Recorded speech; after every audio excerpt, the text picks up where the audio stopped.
அஸ்ஸலாமு அலைக்கும். கோபத்தை வாங்கினால் இரத்த கொதிப்பு இலவசம்.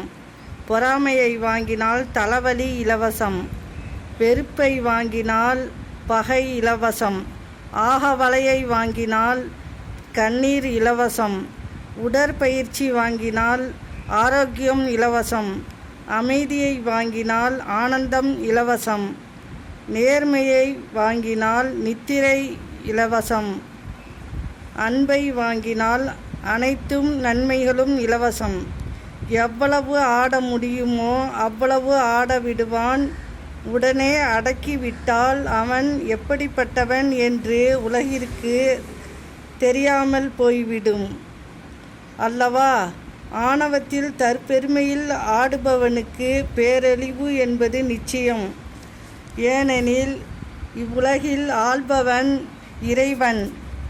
அவசரம் நமக்கு சிப்பிகளை தரலாம், ஆனால் பொறுமையே முத்துகளை தர முடியும். நேரமும் பொறுமையுமே அறிவாளிகளின் பலம். அஸ்ஸலாமு அலைக்கும்.